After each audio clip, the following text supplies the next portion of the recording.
కోసలపురం అనే గ్రామంలో శంకరయ్య శాంతమ్మ దంపతులున్నారు. వాళ్ళకి 3 కొడుకులు.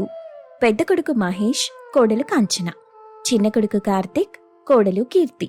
3వ కొడుకు ప్రతాప్, కోడలు కుమారి. వీళ్ళందరిది ఉమ్మడి కుటుంబం. అందరిది చాలా కష్టపడి పనిచేసే మనస్తత్వం. ఆ ఊళ్ళోని జమీందారు గారి దగ్గర 10 ఎకరాల పొలం కౌలుకు తీసుకొని అదే పొలంలో ఇంటిని కట్టుకొని పొలం పనులు చేస్తూ పంట పండిస్తూ ఉంటారు. ఆ వచ్చిన పంటని ఊరు తిరిగి అమ్ముతూ ఉంటారు. ఈసారి వేసవి కాలంలో ఎండలు బాగా ఎక్కువగా ఉన్నాయి. ఒకరోజు పొద్దున్నే శాంతమ్మ, ఏంటండి పొద్దునే ఆకాశం వైపు చూస్తూ అలా ఆలోచిస్తున్నారు? సూర్యభగవానుడికి బాగా కోపం వచ్చినట్టుంది. ఈసారి ఎండల్ని మండిస్తున్నాడు. చోద్యం కాకపోతే ఎండాకాలం అంటే ఎండలు గాక మంచు కురుస్తుందా ఏంటి? నీదేం పోయిందే? ఈ పొలం నీడలో బతికేసేదానివి. నీకు బానే ఉంటుందిలే.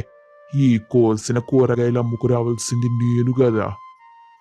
పోనీ మీరెళ్ళలేకపోతే మన 3 పిల్లలకి ఆ పనప్పగిస్తే సరిపోతుందిగా. ఇన్నేళ్ల నుండి నీడ పట్టు తెలియకుండా వ్యవసాయం చేసే నా వల్లే కావట్లేదు. ఇక చిన్నపిల్లలు వాళ్ళ వల్లేమవుతుందే? ఇంకా వాళ్ళు మీకు చిన్న పిల్లల్లాగే కనిపిస్తున్నారా? మీరు చెప్పలేరు గాని ఆగండి, నేను పిలుస్తాను వాళ్ళని. హరి పిల్లలు ఎక్కడున్నారు? అందరూ ఒకసారి రండి. ఏంటమ్మా పిలిచావు? అవతల పొలానికి నీళ్లు పెట్టాలి. విషయం ఏంటో తొందరగా చెప్పేసేయ్. ఈసారి ఎండలు మండిపోతున్నాయి కదరా, అందుకని వయసు అయిపోవటం వల్ల నాన్నగారికి కూరగాయలు అమ్ముకురావటం ఇబ్బంది అవుతుంది. అందుకే మిమ్మల్ని పిలిచాను. పర్లేదు నాన్న, మీరు రెస్ట్ తీసుకోండి. ఈ పనులన్నీ చేయడానికి మేమున్నాంగా. అన్నయ్య పొలం పని చూసుకుంటాడు. నేను తమ్ముడు వెళ్ళి కూరగాయలు దుకాణానికి వేసొస్తాం. మీరందరూ వింటానంటే నాకు ఒక ఐడియా వచ్చింది. ఏంటొదినా నీకొచ్చిన ఐడియా? మన కూరగాయలన్నింటినీ ఇలా తిరిగి దుకాణానికి వేసే బదులు జనాన్ని మన దగ్గరికి రప్పించుకొని ఎందుకమ్మకూడదు? చాలా బాగా చెప్పావక్క. పొలం దగ్గరే కూరగాయలమ్మితే మనకు కష్టం తగ్గుతుంది. కానీ అక్కలు, ఈ జనాలు దుకాణానికెళ్ళి కొనడానికే బద్దకిస్తారు. ఆన్లైన్లో ఆర్డర్లు పెట్టుకునే రోజులివి. అలాంటిది పొలం దగ్గరికి వచ్చి కొంటారంటావా? నిజమే. ఇప్పటి రోజుల్లో ఇవన్నీ చేసే తీరిక జనాల్లో లేదు కాంచన. అందుకని ఇది జరిగే పని కాదులే. తప్పకుండా జరుగుతుంది. ఎందుకంటే ఇప్పుడు ఆర్గానిక్ పంటకి చాలా విలువుంది. వాళ్ళు కొంటున్న ప్రతి కూరగాయల్ని, ఆకుకూరల్ని, పండ్లని ఎలా పండిస్తున్నాం స్వయంగా చూసుకుని కొనుక్కెళ్ళొచ్చు అని ప్రచారం చేద్దాం. ఈ ఐడియా బావుందక్కా. ఇలా చేస్తే తప్పకుండా జనాలు మన పొలం దగ్గరికి వచ్చి కొనుక్కుంటారు. పైగా ఇంతవరకు ఈ బిజినెస్ ఒక్కరు కూడా చేసిందే లేదు. చాలా తెలివిగా ఆలోచించావక్కా. ఈ రోజే దీన్ని మనం అమలు చేసేద్దాం. వెంటనే ఊరంతా ప్రచారం చేయిద్దాం. అనుకున్నదే తడవు. ఈ విషయాన్ని ఊరంతా తెలియజేశారు. మరుసటి రోజు ఊరి జనం చాలా మంది పొలం దగ్గరికొచ్చి కూరగాయలు తీసుకెళ్తూ ఉంటారు. ఈ విషయం ఆ నోట ఈ నోట విని ఊరి జమీందారు అక్కడికొచ్చాడు. ఏంటి శంకరయ్య, మొదటి రోజైనా వ్యాపారం జోరుగా సాగుతున్నట్టుంది. ఇంతవరకు అందరూ వ్యవసాయం చేశారు గాని ఇలాంటి వ్యాపారం ఎవరూ చేయలేదు. మంచి ఉపాయమే ఆలోచించావు. ఇదంతా నా ఆలోచన కాదయ్యా, మా కోడలు పిల్ల తెలివితేటలు. మొత్తానికి నన్నెండలో ఊరూరా తిరిగే పని తప్పించిందనుకో. మన కాలం వాళ్ళకి ఇన్ని తెలివితేటలు ఎక్కడున్నాయి? కాయ కష్టం చేయడం తప్ప ఈ కాలం పిల్లలు కష్టం తక్కువ, రాబడి ఎక్కువ ఉండే ఆలోచనలు చేస్తున్నారు. నా పొలం మీకు కౌలుకిచ్చినందుకు చాలా సంతోషంగా ఉంది. సరే, ఇంటికి కొన్ని కూరగాయలు కావాలి. అలాగే కొన్ని రకాల పండ్లు కూడా ఇవ్వు. దానికోసం మీరింత దూరం రావాలా బాబాయ్ గారు? కబురు చేస్తుంటే మేమే పంపించేవాళ్ళం కదా. అంటే మీరు కష్టపడి పని చేసి ఆరోగ్యంగా ఉండాలి, మేం మాత్రం కదలకుండా అన్ని అనారోగ్యాలు తెచ్చుకోవాలా కాంచనా? సరదా కన్నాన్లే, నాకు కూడా అలా కాలక్షేపం అవుతుందని వచ్చానమ్మా. మీకు కావలసినవన్నీ చెల్లెళ్ళు రెడీ చేసి పెట్టారు, తీసుకెళ్ళండి బాబాయ్ గారు. అలా పొలంలో పండించిన కూరగాయలు, పండ్లు, ఆకుకూరలు అక్కడికక్కడే అమ్ముడుపోతుంటాయి. జనాలు కూడా అలా పొలంలో తిరిగినట్టుంటుందని చాలా ఆసక్తి చూపిస్తూ వచ్చి తీసుకెళ్తూ ఉంటారు. అలా అందరూ చాలా బిజీగా ఉంటారు. ఈ వ్యాపారం మొదలెట్టిన తరువాత ఇంట్లో సరిగ్గా ఉండి వంట కూడా చేసుకుని తినటం మానేశామమ్మా. దానికి కూడా నేను చెల్లెళ్ళు ఒక ఉపాయం ఆలోచించామత్తయ్యా. మనందరం ఈ పొలం పనుల్లో నిమగ్నమైపోయాం కాబట్టి వంటలు కూడా మన పొలంలోనే చెట్ల కింద వండే ఏర్పాటు చేశాం. పొలంలో వంట ఇదేదో వినడానికి చాలా బావుందే. ఏది చూపించండి. ఇదిగోండత్తయ్యా, ఇదే మేం చేసిన వంట ఏర్పాటు. ఇక మగవాళ్లంతా పొలం పని చూసుకుంటూ ఉంటారు, ఇటు మనం ఇక్కడే వంట చేస్తూ వ్యాపారాన్ని నడిపిస్తూ ఉంటాం. రోజు రోజుకు నా కోడళ్ళ తెలివి నా అంచనాలు దాటిపోతుంది. పచ్చని పైరు చూస్తూ ఇలా ప్రకృతిలో వంట చేస్తుంటే వేసవి అలసటే తెలీదు. ఇక చెప్పండి కోడళ్ళు, వంట ఎలా మొదలెట్టాలి? అంత కష్టం మీకు ఇవ్వమత్తయ్యా. మీరు హాయిగా రెస్ట్ తీసుకోండి. మేం ముగ్గురం వంట చేసి పెడతాం. మీరు తిని రుచెలా ఉందో చెప్తే చాలు. మొత్తానికి నా కోడళ్ళు నాకు సెలవు ప్రకటించారన్నమాట. అవతల వాళ్లేమో పొలం పని చేస్తూ బిజీగా ఉన్నారు, ఇటు మీరేమో వంట పని చేస్తూ బిజీగా ఉన్నారు. చివరికి నన్ను ఖాళీగా కూర్చోబెడుతున్నారన్నమాట. సరే, ఈ పొలంలో వంట ఎలా ఉంటుందో నేను చూస్తాను. ఇక మీరు మొదలెట్టండి. ఇక ముగ్గురు కోడళ్ళు వంట చేయటం మొదలెట్టారు. అక్క, నువ్వేం వంట చేస్తున్నావు?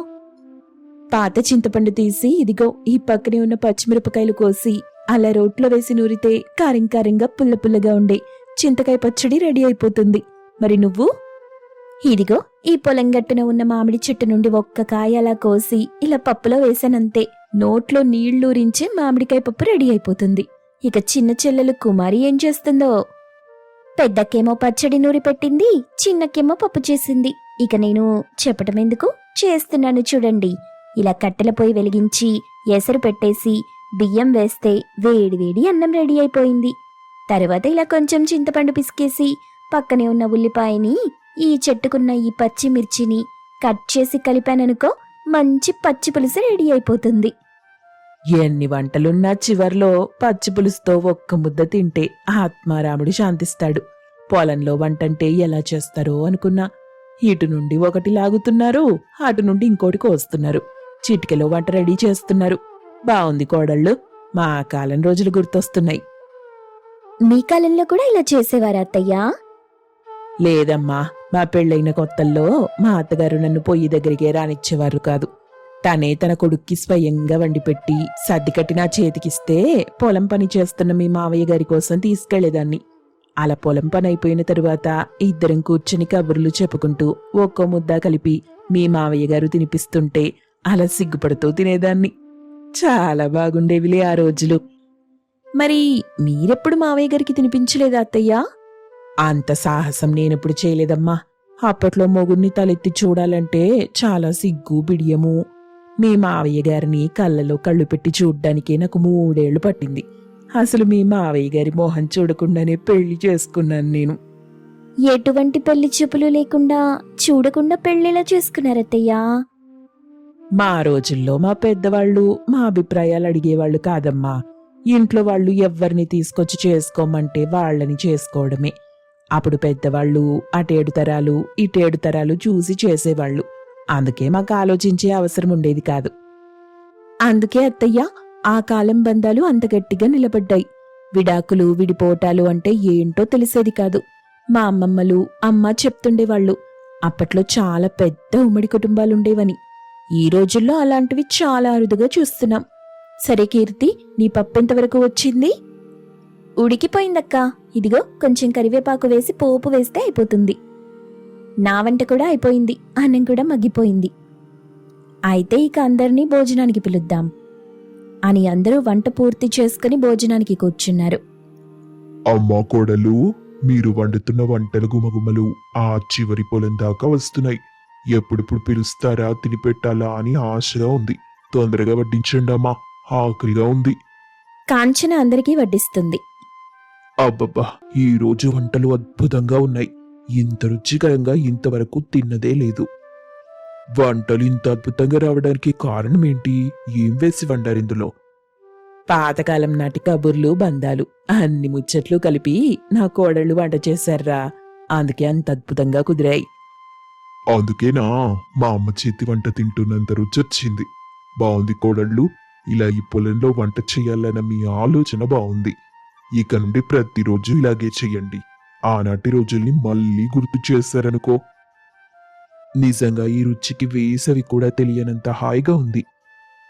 నా ముగ్గురు కోడళ్ళ అన్యోన్యత చూస్తుంటే నాకు చాలా ఆనందంగా ఉంది. మీరు కలకాలం ఎప్పటికీ ఇలాగే కలిసి ఉండాలని కోరుకుంటున్నానమ్మా. అందరూ అలా పాతకాలం రోజులు, చిన్ననాటి జ్ఞాపకాలు గుర్తు చేసుకుంటూ భోజనం ముగించుకొని చెట్టు కింద విశ్రాంతి తీసుకుని మళ్ళీ పనిలో నిమగ్నమైపోతారు. ఈ కథలోని నీతేంటంటే ఐకమత్యం, ఆనందమనే చిన్న మొక్కని నీరు పోసి మనం పెంచితే అది పెద్ద వృక్షంగా మారి ఉమ్మడి కుటుంబం అనే పంటని మనకు అందిస్తుంది. చింతలపూడి అనే గ్రామంలో శాంతమ్మ, శంకరయ్య అనే దంపతులుంటారు. వాళ్లకి పెద్ద కొడుకు మహేష్, కోడలు కాంచన, చిన్న కొడుకు కార్తీక్ మరియు కూతురు సంధ్య ఉన్నారు. అది చాలా పల్లెటూరు. వీళ్లది మధ్యతరగతి కుటుంబం. ఆ ఇల్లు కూడా మట్టి గోడలతో ఉండేది. ఆస్తిపాస్తులంటూ ఏం లేకపోయినా ప్రేమ ఆప్యాయతలకు ఏ లోటు లేకుండా అందరూ ఉమ్మడి కుటుంబంలాగా కలిసిమెలిసి ఉంటారు. ఆ ఇల్లు అంత సంతోషంగా ఉండడానికి కారణం కాంచన.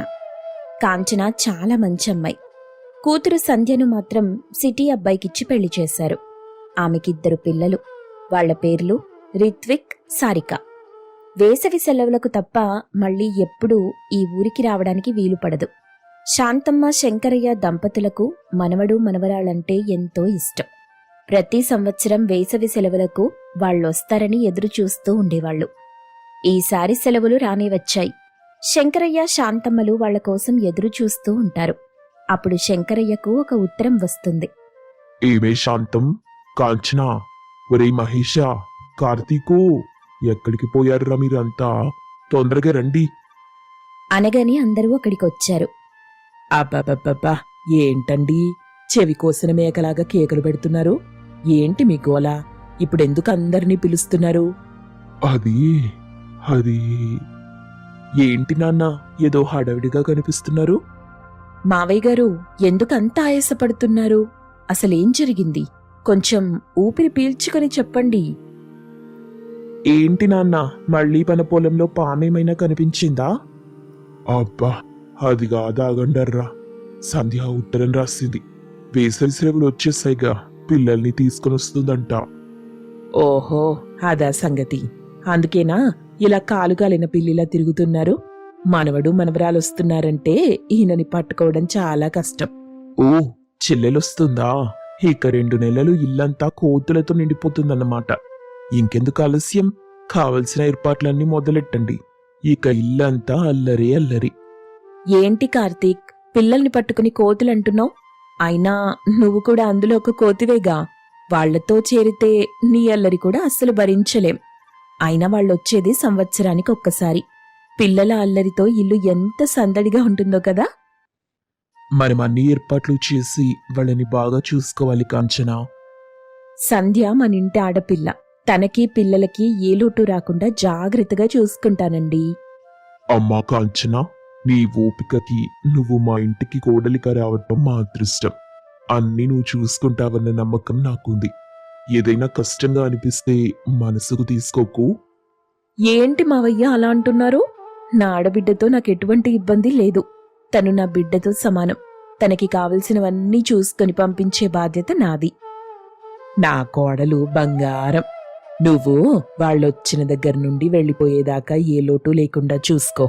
ఉన్నది ఒక్కతే ఆడపిల్ల, అంత దూరంలో ఉంటుంది. ఇంతకీ ఎప్పుడొస్తున్నారంటండి? ఎప్పుడు రావటమేంటే, రేపే వస్తున్నారు. ఇక అందరూ అన్ని ఏర్పాట్లు చెయ్యండి. ఒరే మహేషా, కార్తీకు, మీరు బజారుకెళ్ళి కావలసిన సామాన్లన్నీ తీసుకురండి. ఇక అందరూ అన్ని పనులు మొదలెడతారు. కాంచన ఇల్లు మొత్తం శుభ్రం చేసి మట్టితో గోడలలికి ముగ్గులు వేసి అందంగా అలంకరిస్తుంది. ఈలోపు తెల్లారింది. సంధ్య వాళ్ళు రాని వచ్చారు. అమ్మా, నాన్న, అన్నయ్యలు, వదిన అందరూ బావున్నారా? మేమంతా బానే ఉన్నామమ్మా. మీరెలా ఉన్నారు? ఏది, అల్లుడు గారు, మీ అత్తగారు రాలేదే? అరే, పిల్లలప్పుడే ఇంత పెద్దవాళ్ళైపోయారు. పోయిన సంవత్సరం ఇంతున్నప్పుడు చూసాం. తాతయ్య, చిన్నప్పుడు అందరూ చిన్నగానే కదా ఉంటారు. ఏం తాతయ్య, మీరు చిన్నప్పుడు చిన్నగా లేరా ఏంటి? చిన్నప్పుడు కూడా పెద్దగానే ఉన్నారా? పిల్లల మాటలకి అందరూ నవ్వుతారు. ఆయనకి ఆఫీస్లో లీవ్ దొరకలేదు నాన్న, అందుకే రాలేకపోయారు. కొన్ని రోజులాగొస్తామన్నారు. అత్తయ్య కూడా ఆయనతో పాటే వస్తారు. మంచిదమ్మా మంచిది. ఎప్పుడు తిన్నారో ఏంటో, కాళ్ళు కడుక్కోండి. మీకోసం తోట నుండి అన్ని రకాల పళ్ళు తెప్పించాను. నాన్న అప్పుడే మొదలెట్టేశారా? ఇక ఇప్పటి నుండి నేను వెళ్ళేసరికి మళ్ళీ 10 కేజీల బరువు పెరుగుతానేమో. పెరిగితే పెరిగావులే. చూడు ఇప్పుడెలా ఉన్నావో కట్టెపుల్లలాగా. ఆడవాళ్ళన్నాక ముద్దుగా బొద్దుగా ఉంటేనే బావుంటుంది. మీ సిటీలో వాళ్ళలాగా బక్కగా ఉంటే ఏం బావుంటుందే? అమ్మా, అది బక్కగా ఉండడం కాదు, దాన్ని జీరో సైజ్ అంటారు. అవునవును, తిండి తినకుండా ఉండడానికి పెట్టిన పేరు సున్నా అన్నమాట. 14 ఏళ్లప్పుడు నీకు మలేరియా జ్వరం వస్తే అలాగే తయారయ్యావు, ఎలక పిల్లలాగా. ఆ మాటలకు పిల్లలిద్దరూ ఎలక్క ఎలక్క అంటూ కార్తిక్ని చూసి నవ్వుతారు. అమ్మా, రేపటి నుండి వాళ్ళు నన్ను చాలా ఏడిపిస్తారు. ఇప్పుడు పిల్లల ముందు అవసరమా చెప్పు? సరే సరే, సంధ్యకిష్టమైన అన్ని రకాల వంటలు చేశాను, భోంచేద్దాం రండి. అందరూ తినడానికి కూర్చున్నారు. కాంచన వాళ్ళకి కావలసినవన్నీ వడ్డిస్తుంది. వావ్, ముద్దపప్పు, ఆవకాయ్, పప్పుచారు, వడియాలు అంటూ సంధ్యా పిల్లలు కడుపు నిండా తింటారు. వాళ్ళంతా ఆనందంగా తినడం చూసి ఇంట్లో వాళ్ళంతా సంతోషిస్తారు. అందరూ భోంచేసి కూర్చొని కబుర్లు చెప్పుకుంటున్నారు. మనసుకి ఎంత ప్రశాంతంగా ఉందో నాన్న. నీతో పాటు ఇక్కడే ఉంటే ఎంత హాయిగా ఉంటుందో. సరే, ఈ రోజు గడిచిపోయింది. మరి రేపటి ప్లాన్ ఏంటి? తోట నుండి మామిడికాయలు తెప్పించానమ్మా, రేపు పచ్చడి పెట్టాలి. అవునా అమ్మా, ఇందాకే తిన్నాను కదా. పచ్చడి ఎంత రుచిగా ఉందో. ఆ సిటీలో తిండి తిని తిని నాలుక చచ్చిపోయిందనుకో. ఈసారి 2 జాడీలు కాదు, 4 జాడీలు తీసుకెళ్తాను. దానికేం సంధ్య, 4 కాకపోతే 40 జాడీలు తీసుకెళ్ళు. కాకపోతే ముక్కలు కొట్టడానికి మీ అన్నయ్యలిద్దరూ సిద్ధంగా ఉండాలి. అనుకున్నా, ఏంటా ఇంకా ఈ ఆడవాళ్ల ముచ్చట మా వైపు తిరగలేదు అని. వదినా, రోజు నీ మాట వినడం లేదు కదా అని కరెక్ట్ టైం చూసి రికిస్తున్నావు కదా. తాతయ్య, పోయినసారి వచ్చినప్పుడు ఒక వాటర్ ఫాల్ దగ్గరికి తీసుకెళ్ళావే, అక్కడికి తీసుకెళ్తావా? ఇంకా కౌస్, బఫెలోస్ కూడా చూపిస్తావా? గేదె పాలు తెలుసు, ఆవు పాలు తెలుసు, ఈ వాటర్ పాలేంట్రా కార్తీకు? అది వాటర్ పాలు కాదు నాన్న, వాటర్ ఫాల్స్ అంటే మనూరి చెరువు దగ్గరికి తీసుకెళ్ళమని అడుగుతున్నారు. గేదెల్ని ఆవుల్ని చూపించమంటున్నారు. ఏంటో వీళ్ళ భాష నాకు అర్థం కాదు, నా భాష వీళ్ళకి అర్థం కాదు. ఒరి పిల్లలు, కొంచెం తెలుగులో మాట్లాడండిరా. తాతయ్య, తెలుగులో మాట్లాడితే మా స్కూల్లో ఫైన్ వేస్తారు. ఏంటి, పిల్లలిద్దరితో పని చేపిస్తారా? పని కాదమ్మమ్మా, ఫైన్ ఫైన్ అంటారు. ఏదో ఒకటిలేరా, నాకు నోరు తిరగదు. నాకెందుకులే. సరే, చీకటి పడింది, అందరూ నిద్రపోండి. ఇంకా పొద్దున చాలా పనులున్నాయి. అందరూ హాయిగా నిద్రపోయారు. తెల్లవారి ఉదయం లేవగానే ఇల్లంతా హడావిడి మొదలవుతుంది. మావయ్య గారు, మీరు మన తోటకి వెళ్లి కావలసిన అన్ని రకాల కూరగాయలు తీసుకురండి. ఇవాళ మీరు పిల్లల్ని చెరువుకి తీసుకెళ్తానని మాటిచ్చారుగా, ఆ పని కూడా ఉంది మీకు. ఇక ఏవండి, మామిడికాయల్ని కడిగి ఆరబెట్టాను. మీరు కార్తీక్ వాటిని చిన్న చిన్న ముక్కలుగా కొట్టండి. ఇక నేనేమో పిల్లలకి టిఫిన్ రెడీ చేస్తాను. వదినా, ఏంటి హడావిడి? ఏం లేదమ్మా, మేమంటే రోజూ సద్దన్నం తింటాం. మీకు పిల్లలకి టిఫిన్లు అలవాటుంటాయిగా, పూరీలు, చపాతీలు అని ఏదో 2-3 రకాల సిటీ టిఫిన్లు తయారు చేస్తుంది. వాటి కోసమే హడావిడి. అయ్యో వదినా, ఆ తిండి తినలేక ఇక్కడికొస్తే అదే వండి పెడతామంటారేంటి? మళ్ళీ చెప్తున్నా, ఇక్కడి నుండి వెళ్లే వరకు నాకు పిల్లలకి కేవలం విలేజ్ భోజనం మాత్రమే కావాలి. ఆ మాటలకి కాంచన సరేనంది. రాగి సంగటి, నాటుకోడి కూర, నేతి దిబ్బరొట్టెలు, మినప సున్నుండలు చేసి పెట్టింది. అమ్మా, భోజనం చాలా బాగుంది, నాకు బాగా నచ్చింది. మన దగ్గర దొరికే బర్గర్, పిజ్జా కన్నా మనం తినే టిఫిన్ కంటే కూడా ఇవి చాలా బాగున్నాయి. నాకు కూడా చాలా బాగా నచ్చింది. యమ్మీ యమ్మీ, ఇక నుండి నాకు మ్యాగీ వద్దు అని వచ్చి రాని మాటలతో అన్నారు. ఆ మాటలకు అందరూ నవ్వుతారు. ఇక మధ్యాహ్నానికి మామిడికాయ పచ్చడి తయారు చేస్తూ, వదినా, ఈసారి మామిడికాయ పచ్చడి నేను పెడతాను, ఎలా చేయాలో చెప్పండి చాలు. నీకెందుకమ్మా శ్రమ? కాంచన, మీ అమ్మ ఇద్దరూ కలిసి పెడతారులే, నువ్వు విశ్రాంతి తీసుకో. శ్రమేముంది నాన్న, అందరం కలిసి పచ్చడి పెడితే ఆ రుచి ఇంకా బాగా వస్తుంది కదా. అది నిజమే, దానికి కూడా ఎలా పెట్టాలో తెలుస్తుందిగా. నేను చెప్పినట్టు చేయి సంధ్య అని కాంచన చెప్తుంటే సంధ్య అలాగే చేస్తుంది. అందరూ కలిసి మాట్లాడుకుంటూ సరదాగా అన్ని పనులు చేసుకుంటారు. ఇక సాయంత్రం అవగానే శంకరయ్యతో పిల్లలు ఇలా అంటారు. తాతయ్య, రాత్రి చందమామని చూపిస్తూ చాలా కథలు చెప్పావు కదా, ఈరోజు కూడా అలాగే చెప్పవా? నేను కూడా తాతయ్య దగ్గరే పడుకుంటాను. తాతయ్య బోలెడు కథలు చెప్తున్నాడు. అవి చాలా బాగున్నాయి. అవును తాతయ్య, నీకు ఇన్ని కథలు ఎలా తెలుసు? నాకు చిన్నప్పుడు మా తాతయ్య నానమ్మ చెప్పారా, అవే ఇప్పుడు మీకు చెప్తున్నా. మాకీ ఊరు బాగా నచ్చింది తాతయ్య, మేమిక్కడే ఉండిపోతాం. ఈ ఇల్లు, చెరువు, తోటలు అన్నీ అందంగా ఉన్నాయి. మామయ్య వాళ్ళు మమ్మల్ని బాగా చూసుకుంటారు. నువ్వు అమ్మమ్మ మంచి మంచి కథలు చెప్తారు. ఇక కాంచన అత్త రకరకాల వంటలు చేసి పెడుతుంది. అక్కడేమో ఇవేవీ ఉండవు. మేము మిమ్మల్ని చాలా మిస్ అవుతాం. వాళ్ళ అమాయకపు మాటలకి అందరి కళ్ళలో నీళ్లు తిరిగాయి. వాళ్ళకేం చెప్పాలో అర్థం కాక ఎవరి నోటా మాట రాలేదు. అప్పుడు కాంచన, చూడండి పిల్లలు, ఇప్పుడు మీకొక మాట చెప్తానంట, అది మీరు వింటారంట. అదేంటంటే, మీరు బాగా చదువుకొని బాగా గొప్పవాళ్ళవ్వాలంటే మీకు కావలసిన చదువులు ఇక్కడ దొరకవు నాన్నా.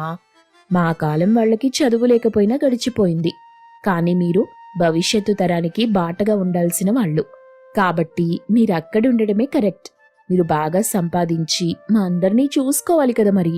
అప్పుడే మీరు మంచి పిల్లలవుతారు. కాబట్టి ఇప్పటి నుండి వేసవి సెలవులకే కాకుండా ప్రతి పండక్కి కూడా ఇక్కడికి తీసుకురమ్మని అమ్మకి నాన్నకి చెప్తాను. అప్పుడు మీరు ప్రతిసారి వచ్చి బాగా ఎంజాయ్ చేయొచ్చు అని చెప్పగానే పిల్లలిద్దరూ, సరే అత్తా, నువ్వు చెప్పినట్టే వింటాం. ఇంకా మాకు చాలా హాలిడేస్ ఉన్నాయి, ఫుల్గా ఎంజాయ్ చేస్తాం. అలా అన్ని రోజులు పిల్లలు అల్లరి చేస్తూ ఇల్లంతా సందడిగా మారుతుంది. వేసవి సెలవుల్ని బాగా ఎంజాయ్ చేస్తూ ఆనందంగా గడిపేస్తారు. వాళ్ళని చూసి వీళ్లు కూడా సంతోషిస్తారు. ఈ కథలోని నీతేంటంటే, కలిసి ఉంటే కలదు సుఖం. ఉమ్మడి కుటుంబంలో ప్రేమానురాగాలు ఎప్పుడూ స్వచ్ఛంగా ఉంటాయి.